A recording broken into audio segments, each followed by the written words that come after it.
Thanks so much for joining us today, and we're extremely excited to have Brad Blanton with us. Brad's a psychotherapist who's worked with thousands of individuals and families, and we came to know Brad through reading his book, Radical Parenting, and also Radical Honesty. As mothers and mentors of mothers, we greatly appreciate Brad taking the time to answer our questions about his revolutionary ideas on parenting and relationships. Good. Thanks for joining us, Brad. You've been raising children for every decade, for every decade since the 1950s. Yes. So you've got 5 children. So why write a book about radical parenting? Tell us a bit about your life and why radical honesty as well. Well, I've had 5 successful marriages.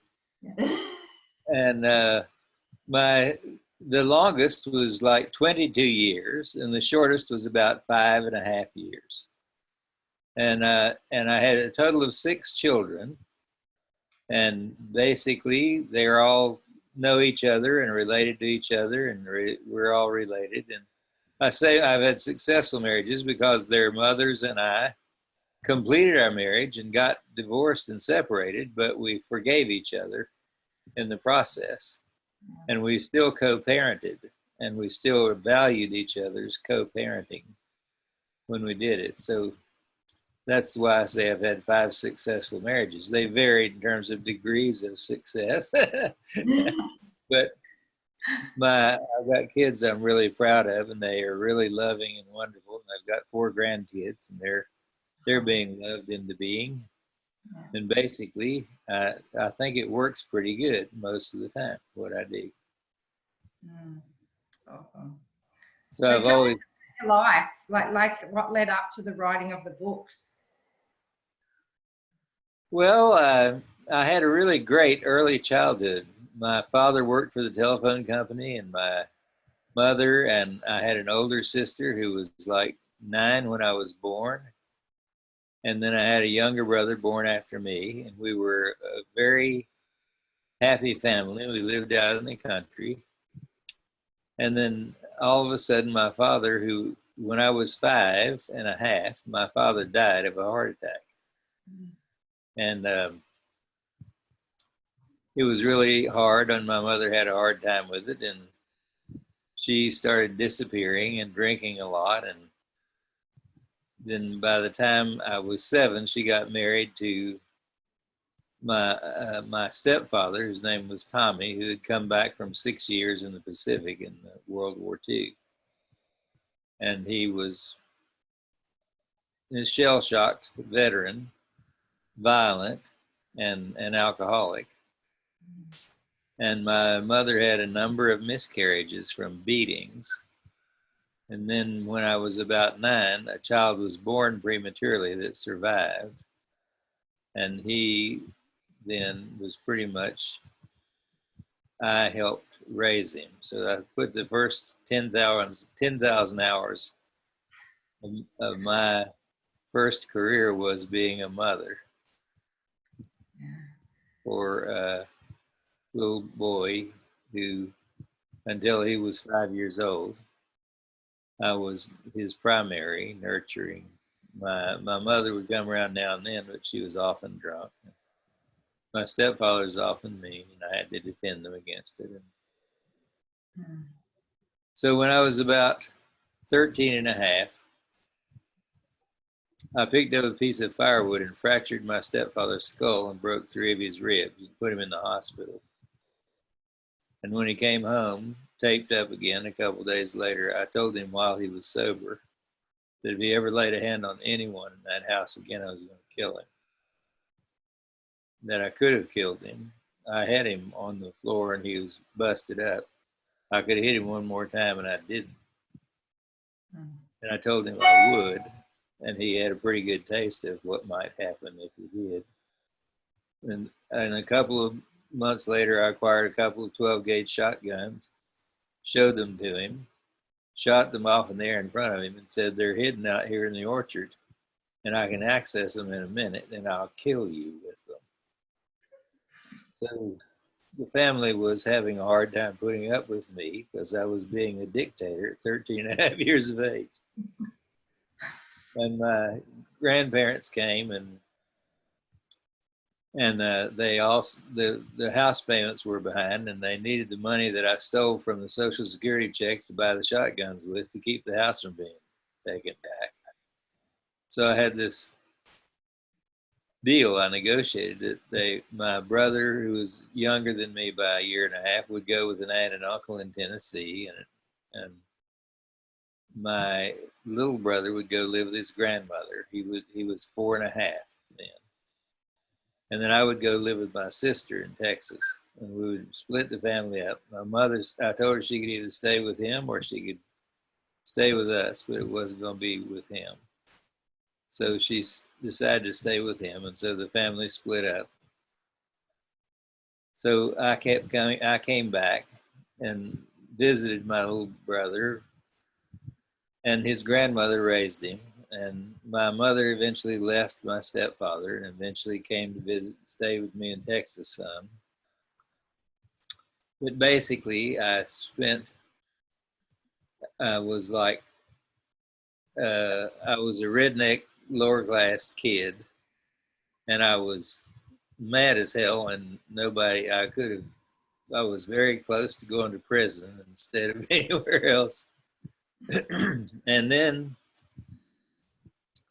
my sister and brother-in-law helped take care of me. I went back, and I eventually forgave my stepfather. I beat him up one more time. He was hitting his mother when I was there on a visit once, and I beat the hell out of him again. And he basically then became very, very well behaved whenever I was around.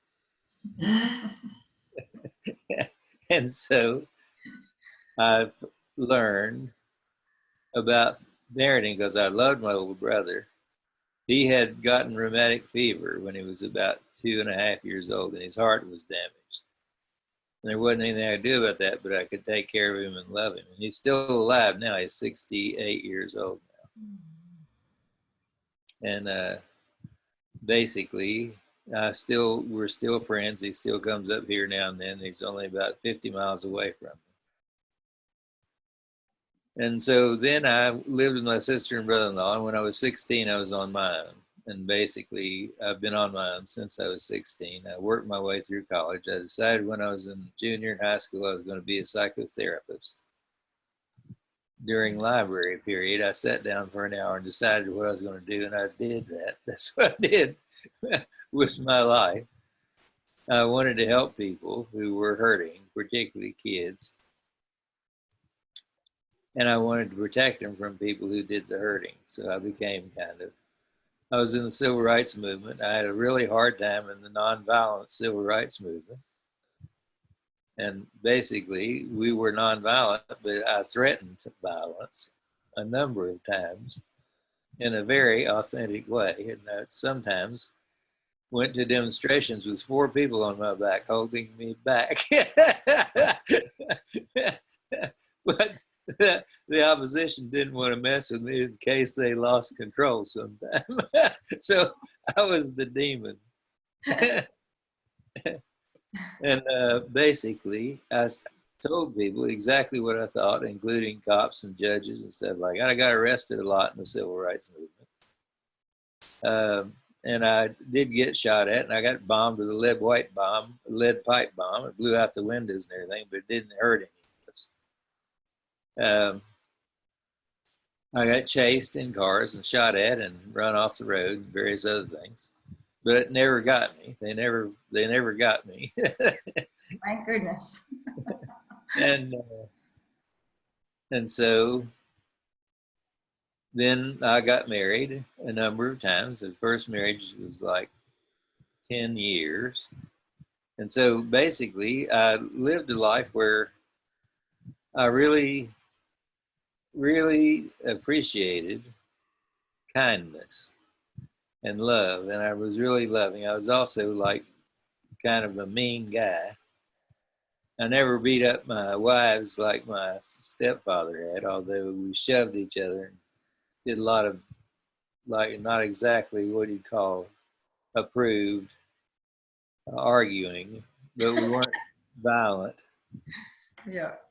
And so basically, I love little kids. They're my favorite people in the world. They're like from about birth to about 12.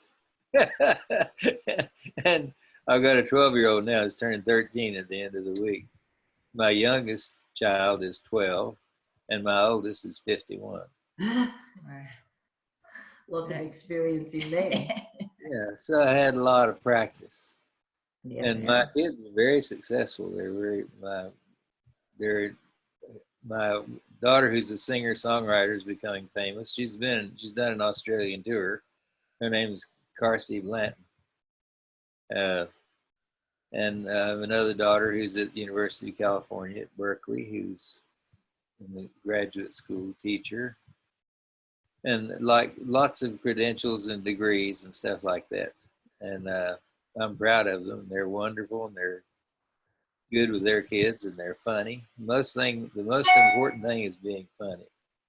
So that's so I always tickled them, and I always taught them how to make jokes, and I always was able to make them laugh. And that's a really, really central part to parenting, as far as I can. Yeah. So I did that. Now I'm almost 79 years old. In another 2 months, I'll be 79.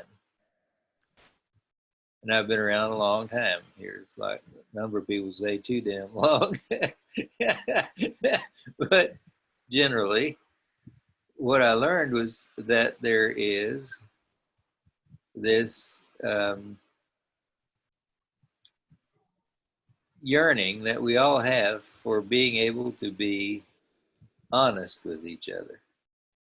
And that the honesty of children is not something we have to teach them. It's what we have to learn from them. They're attempting to teach us what we forgot.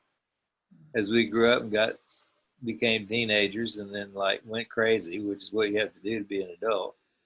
If you make it to adulthood, you are crazy. That's one way you can tell. If you're over like 16 years old, you're crazy.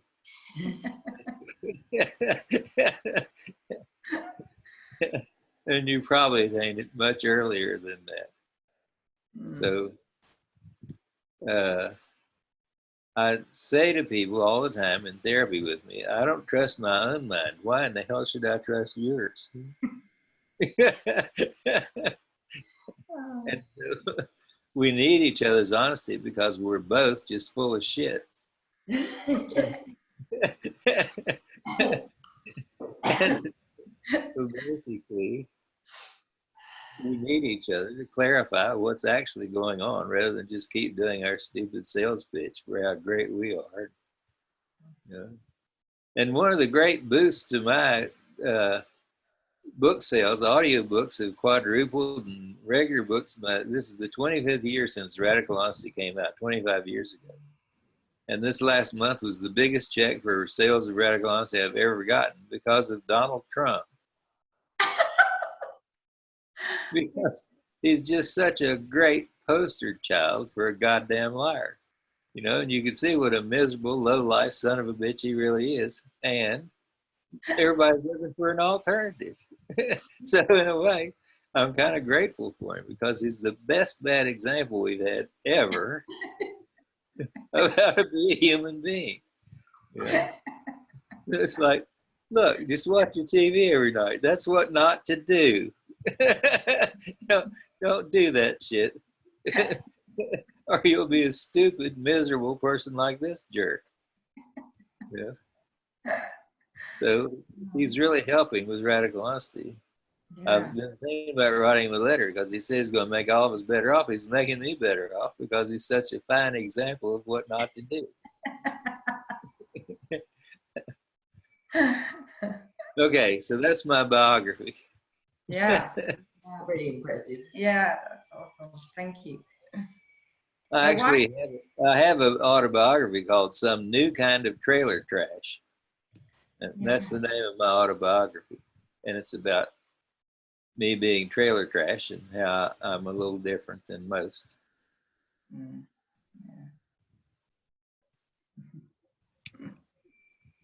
Yeah, so why the book? Why is honesty such a radical thing? I know that it's a value that I aim to pass on to my children, and why is it such?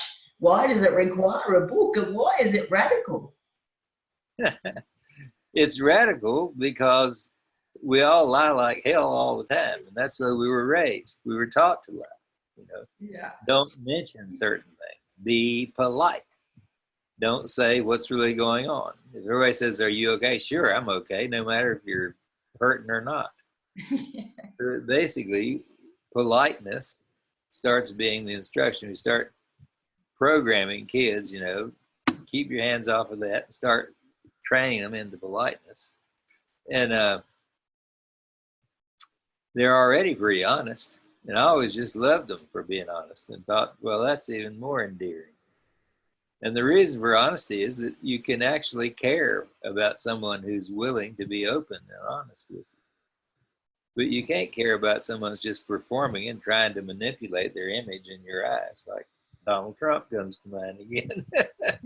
Yeah. Because it's just a showboat thing. It's just showing off. And so honesty means that you're honest about about very simple things. You're honest about what you notice. You tell the truth about what you see and what you hear. And you also tell the truth about what you think. And some people say, well, I don't agree with that. I think something different. You say, okay, tell me. And you listen because you're observing, and your observing being is more reliable than your thinking mind. Because your mind's got so much crap that you learn from your parents and teachers and the radio and the TV and everything else, all the other kids. They taught you how to be crazy very systematically. So it's to help yourself go sane. Mm-hmm. So that's the main reason for radical honesty. Yeah, I love you. You can say that? I love your expression that you have to get dumber. Yeah. Yeah. Right. Radical honesty is not about getting smarter. It's about getting dumber. Mm-hmm. We discovered actually after about 10 years of running the 10-day workshop called the Course in Honesty, we discovered a chant that leads to enlightenment within 3 minutes. And I usually charge thousands of dollars for this, but I'll give it to you and your listeners for nothing. That's awesome. And the chant is a chant that without fail will lead to enlightenment in 2.5 minutes. And here's what it is. Duh, duh, duh. And if you slobber, you get there in 2 minutes.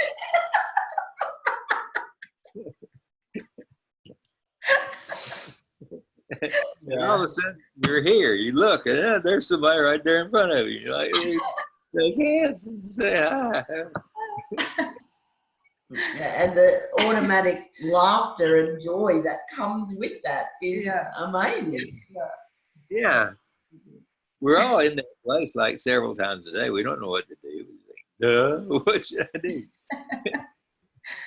So that noticing is more important than thinking, way more important than thinking. And reporting what you notice is what radical honesty is. You report what you notice in front of you, you report what you notice in your body, and you report what you notice going through your mind. And that's all there is. I call it inside, outside, upside down. Mm-hmm. The upside down is the mind part. So basically, you just say what you notice. Just like you didn't know any better, like you're a kid who hadn't learned how to be phonily polite before you got to the first grade.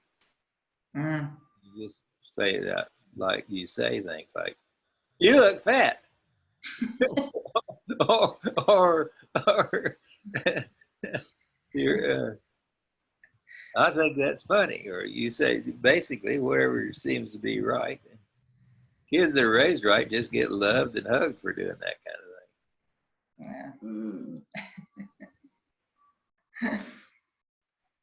I know So one of the most powerful moments I had with my son when he was 6, and he came to me, and I'd stuffed up by sharing some information that was really important to him that he shared with me, and then I went and shared elsewhere, and he was really, really upset, and he came to me, and I cried and he cried, and I apologized and said, I'm still learning to be a parent.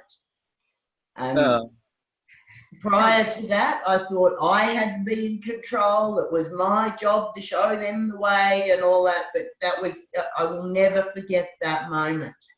I bet he won't either. Yeah, yeah. Uh-huh. How old is he now? He's 19. Uh-huh. All right. Yeah. Good. That's great. Yeah. I think kids, like, when my kids became teenagers, basically I said, now and then I'll overrule you until you get to be about 16. Then I want you to be raised. You're grown up by then. I was on my own when I was 16. I know you can make it okay. So when you're 16, you can stay or go, do whatever it is, but you're going to be in charge of your life. And if you have some things now and then, you can ask me about it. If you don't, and sometimes I'll overrule you. I'll say, no, you can't drive up there and you can't do that. But most of the time I won't. By the time you're 16, there'll be very few things I'll say that you have to do that you want, that you can't do. And the idea is that we both then are enrolled in them growing up. Yeah. Yeah. And I like them. I like kids when they're 12 and 13, 14, 15, 16, although they're crazy as loons.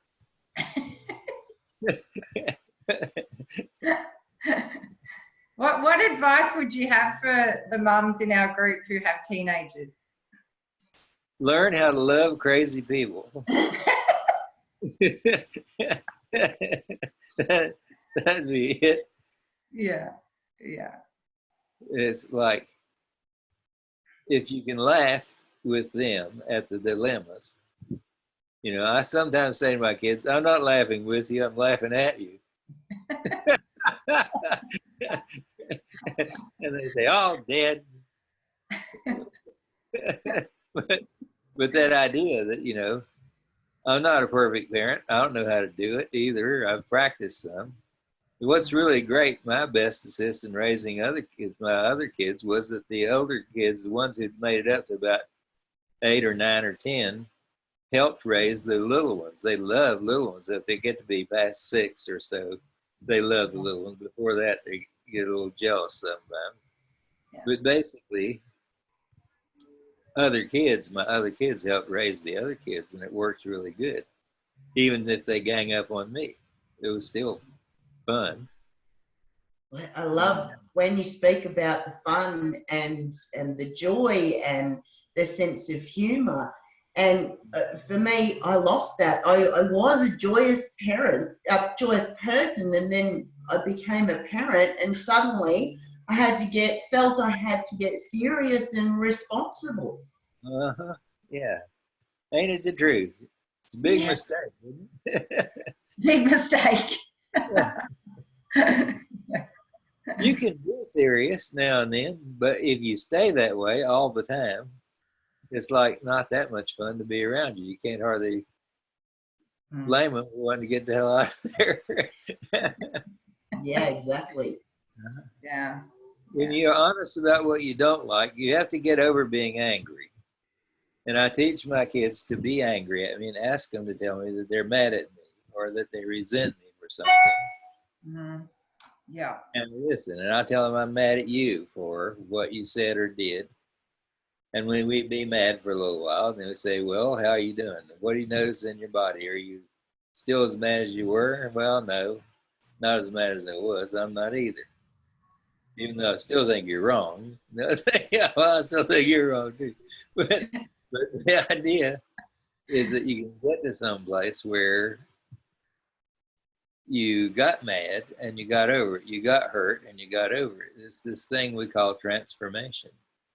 And what it means is that when you're really honest about being sad, sadness expressed and honestly told about becomes joy.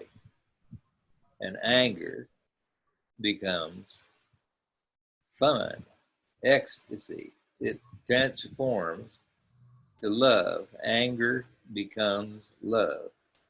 Yeah. Not just phony, faking it, acting like you love. You actually get mad at somebody, and after a while, you love them instead of feeling mad at them. It actually occurs because of both of you connecting through honesty, even if the honesty is about something you're mad about.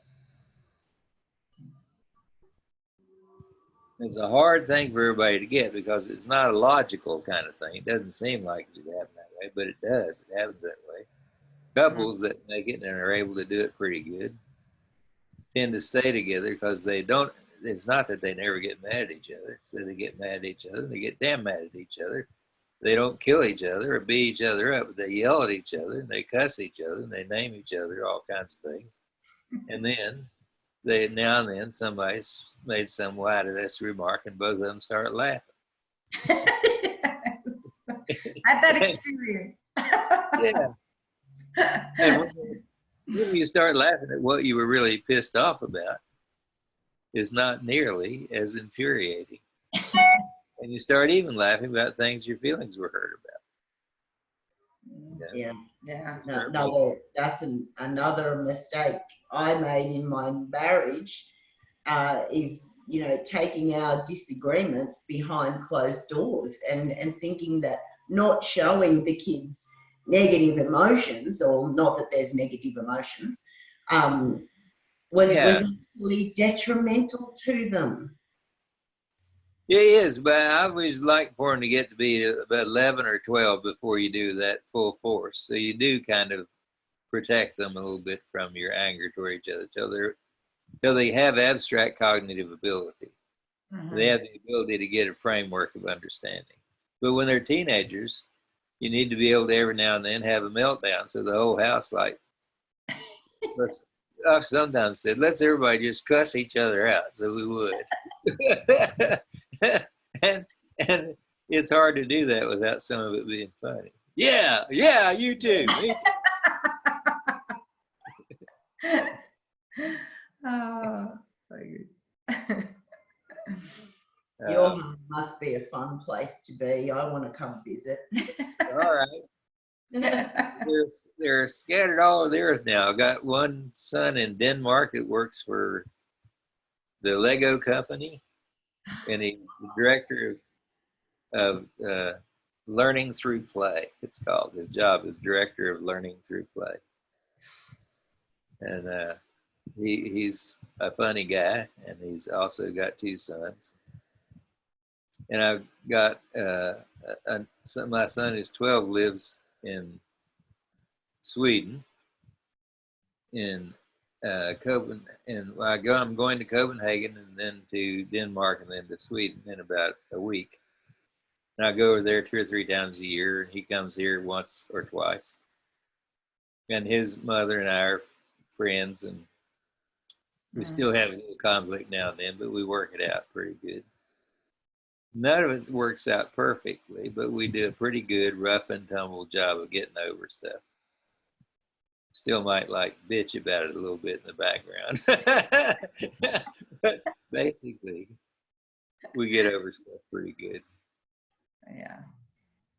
And it doesn't mean denying it. It means going into it and affirming it and saying, we differ. I don't want you doing that. You want to do that. So you're going to do what you want to do. And I'll get mad at you and get over it. And that's a hard thing for human beings to get. Whether or not we survive as a species is dependent on it. I think unless we learn how to forgive, we're doomed. And thank God for Donald Trump showing us what not to do. So part of our work is that, like the resolving of childhood, the parents' own childhood wounds and trauma, and going in and doing that resolving or integration process or forgiveness process. How important has that been, do you think, for you as a parent? It's been really important. I think it's important that you hit the high spots. There, you have lots of things. You're not going to ever completely clear yourself of your reaction. Yeah. But the main ones, you know, in order to be in an ongoing relationship, if you're a woman, you have to forgive your father if you're in a relationship with a man. And if you're a man, you have to forgive your mother if you're in a relationship with a woman, a little bit more. And similar, they found there's been a lot of research, you know, among psychotherapists. They've developed rating scales for seeing who's the best psychotherapist. And they asked people who've been in therapy for a year or more with people how good they were as a therapist. And their clients rated them. And so they had thousands of these ratings by clients. Then they gave the clients a test from something called the masculinity-femininity scale. So it means the masculine questions are: would you rather drive a truck or slap a dog, or or would you rather like make icing for a cake? It's like, so it's a whole bunch of questions. There's like 500 questions in this strong vocational interest blank. It was mostly developed to determine what vocations people would like. But then they came out with a masculinity-femininity scale. And when they did all the research, they found out that the female therapists, who were the most highly rated by their clients and considered to be the greatest therapists, were all a little masculine identified. They were kind of butchy, and they were a little tough, and they cussed, and they did things like that. And the masculine therapists, the male therapists, were feminine identified. They tended to be more interested in compassion, and they would cry, and they do things not that more. They would more easily talk about emotion. So the male therapists were feminine identified, and the female therapists were masculine identified, that were the best of all the psychotherapists. And it makes sense if you think about it, you know. You have the capacity to empathize with members of the opposite sex and members of your same sex.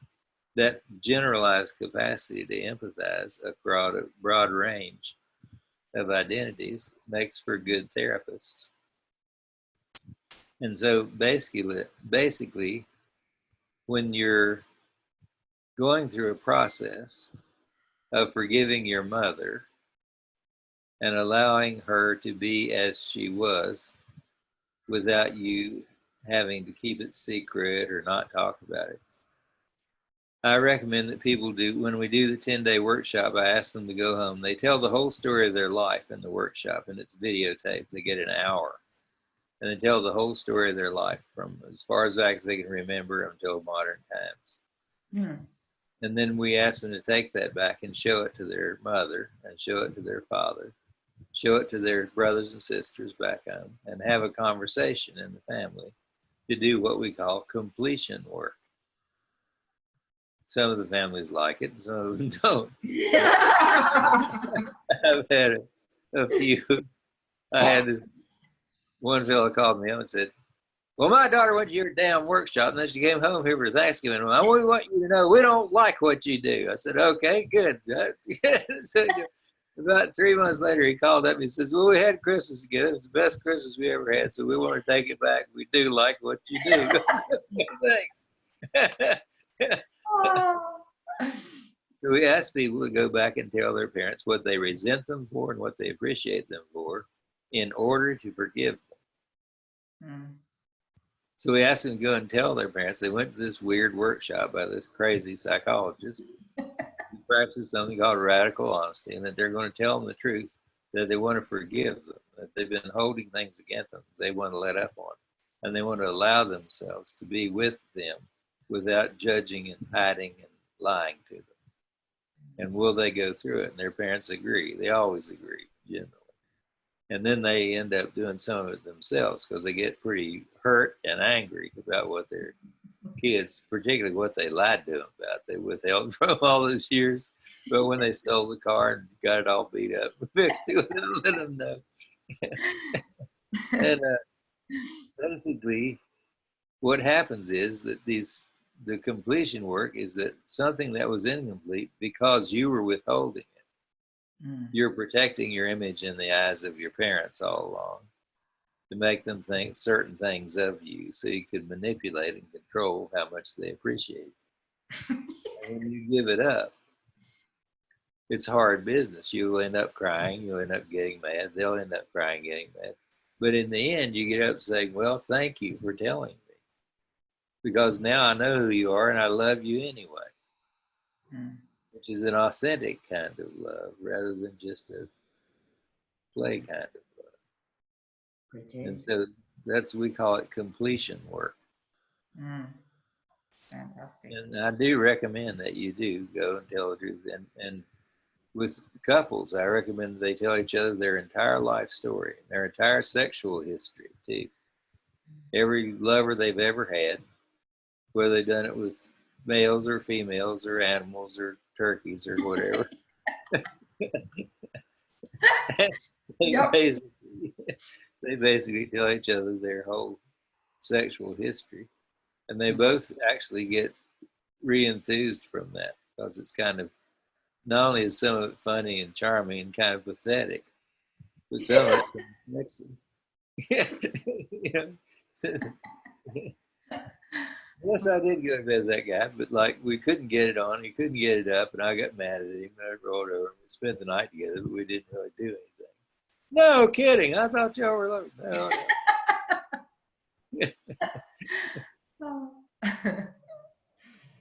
So what's happened, once all is known, there's not anymore to be, you don't have to guard against being found out anymore. Yeah. And so you can just be found out. You just voluntarily get found out. You give them your whole story of your life. And the thing is, people do have, human beings have empathy. Almost all of us do. True sociopaths or psychopaths or narcissists like Donald, he gets on my mind now, or they have kind of a cutoff between their own feelings and other people. But generally, almost all of us have a capacity for empathy, for caring. You can't look at a little baby and not want to just pick them up and hold them. Yeah. Unless they've been like crying for 6 hours. But basically, we have this empathy, and we have it even for somebody that we're mad at after we got through being mad at them. And you can actually feel sorry for somebody for something you used to hate them for. And you can actually appreciate people for things you used to resent them for. In your workshops, when part of it is to recommend that people go back to their families and be honest, is there difficulty for some people, like in being honesty in the beginning? Is it difficult to begin being honest? Generally it is. It takes some courage. You have to take it. You're not used to being the one that broaches and the subject and says, I've been lying to you by withholding.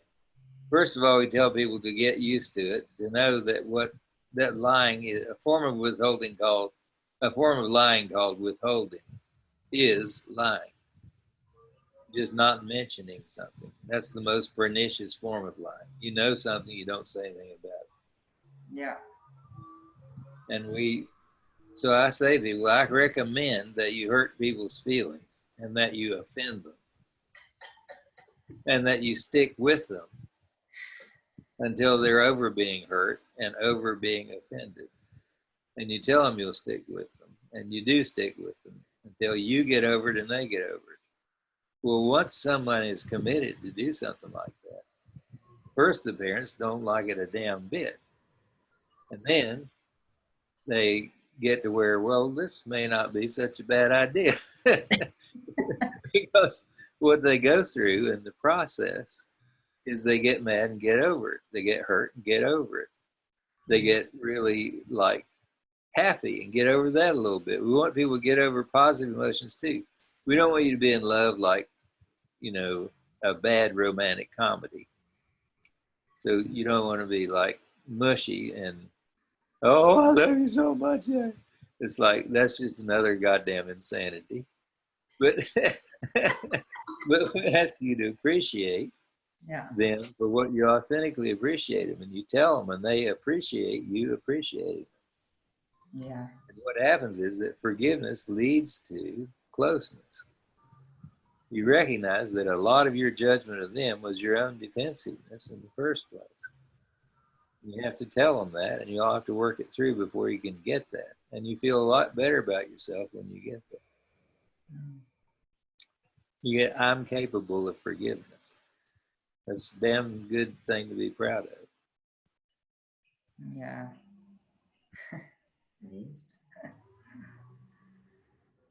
I think when people find out sometimes too, they don't know much about their parents' lives. You don't, they don't know what their parents did growing up or what their parents' life was like. They've been living with them their entire life, but they don't know what their childhood was like. So yeah, it's sometimes amazing to hear what that was like. That can be quite transformative as well. Yeah, absolutely. And it often breaks out, you know, like when the kid has told the parent about their life, they say, well, what was your life like? And they end up telling their stories, or most of them, or a lot of significant events. And there's a kind of a sharing on a deeper level than before. And there's that opening. You say, well, no wonder you're such a rotten mother.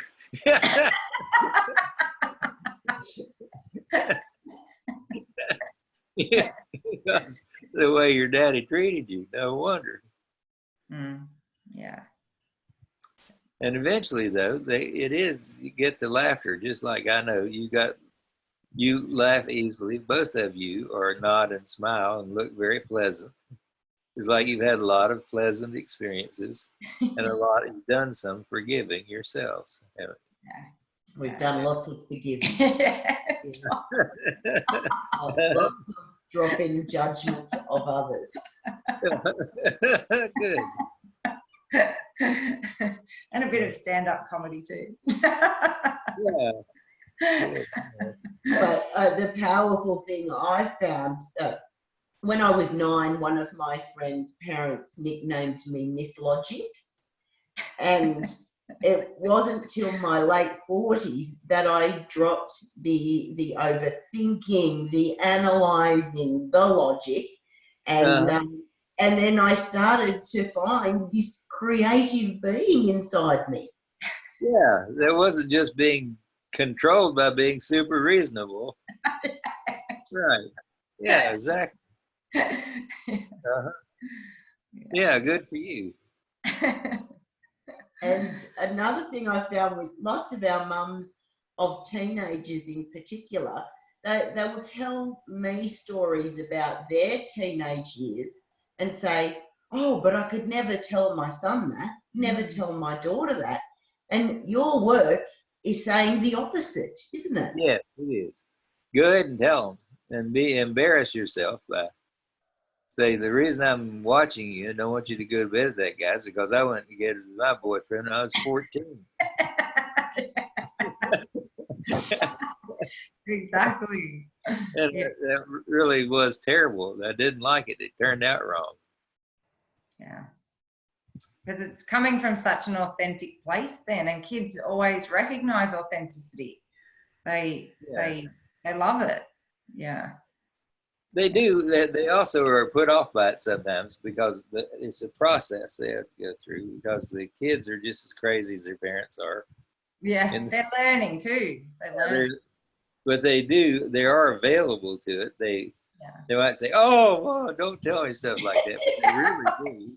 underneath appreciate. Yeah. Yeah. Uh-huh. Might be a few years later. Appreciate it. Right. You. Too much information, Mum. Too much information. Right. Right. Uh-huh. Yeah. Awesome. Well, I always like Mark Twain said a quote that I really like, and I quote a lot. He said, I don't have any prejudice against anybody. I don't have a prejudiced bone in my body. All I have to know is that the individual is a human being. It doesn't get any worse than that.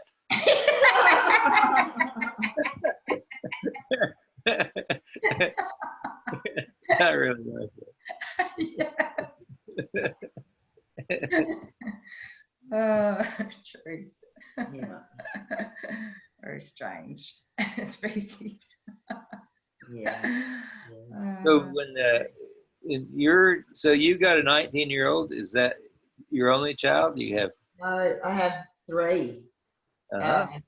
20, I get the ages wrong, somewhere around 22, 20 and 18. Uh-huh. Mine are 21, 19 and 16. All right. You guys are just at the end of the having to be on guard all the time. Yeah. It's a terrible thing, you still have to worry about them, but you don't have even as much control as you had before. Yeah. Well, how are they doing? Are they your all's kids friends with each other? Yeah.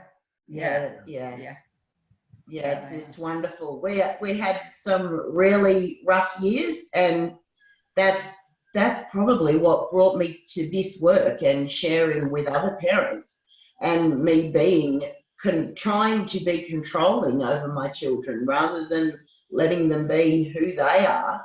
And that's the judgment that I held was showing me how to go ahead and drop judgment of myself and love and appreciate myself and do it more easily for others. Yeah. It works the other way. The more other people you forgive, the more you let up on yourself. Yeah. Yes, exactly. Yeah, good. So are both of you still married to the parents, to the fathers of those kids? I am, yes. Yes. Uh-huh. I resonated with some of the things you were saying about anger and going through that, and then having, ecstasy following anger. Uh-huh. I've been through that process many times, I think. Yeah. But yes, we are still together. Yeah. Mm-hmm. Good. Yeah. So, and your ex, he's still around in the world? Yeah, he is, and I call it a successful divorce as well. In fact, I've spoken to a number of divorce lawyers who don't like me at all because we were able to do it ourselves in peace. Isn't that great? Yeah. Yeah. You save so much money too. Yeah, absolutely. Yeah. And we still come together with our children. It's pretty darn cool. Good for you. Good going. Yeah, that's good. So, do you actually work with other parents any, or what do you do as your regular work? Yeah, we have an online course for parents to go through, and mainly just to look at who they are, where they've come from, and what they value in life, looking at what's important to them, because that sometimes they just don't even think about these kinds of things. So guiding them through that. And then I'm a faster EFT practitioner, so I also help them going back and resolving past things that have happened in the past. So self-forgiveness, I suppose. Yeah. So we guide them through those processes as well. Good. Yeah. Great. Well, good luck with your work. That's great. Thank you. And it has been so awesome to talk with you. Thank you for giving us your time. You're And- welcome. Very much enjoyed talking to you, and I really liked the whole conversation. I Yeah. think we're all involved in the best conversation there is. We just have to hurry it up a little bit. Yes, exactly. So if our viewers would love to find more about you, how do they go about finding you and your work? They can go to radicalhonesty.com, and there are a whole bunch of workshops being offered mostly in Europe, about 10 countries in Europe and in the United States, all over the world. Every weekend there's some kind of radical honesty workshop, and usually 2 or 3 somewhere. And there are about 50 radical honesty trainers in the world that run live workshops, and we're just starting an online workshop. And we do trainers trainings, and basically I'm trying to give the company away to the people that are the teachers, which is hard to do, by the way. You have to get a lawyer.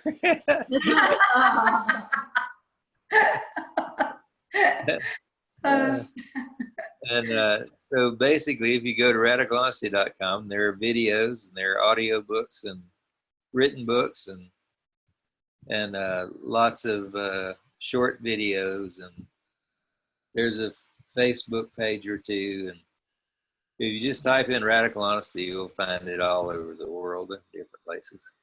Yeah, we liked it. We liked your website. What did it say? Oh, Yeah.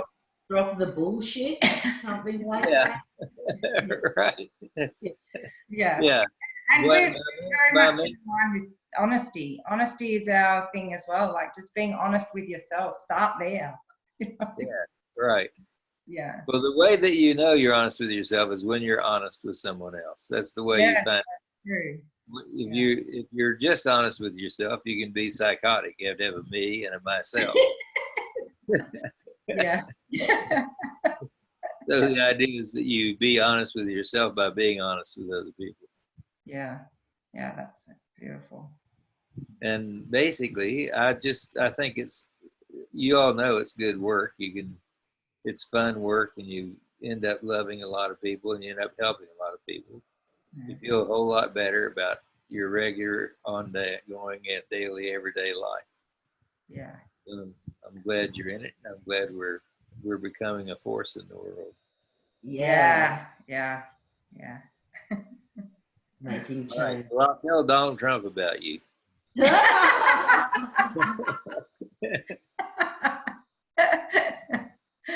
Oh well, if he listens, that'll be another thing.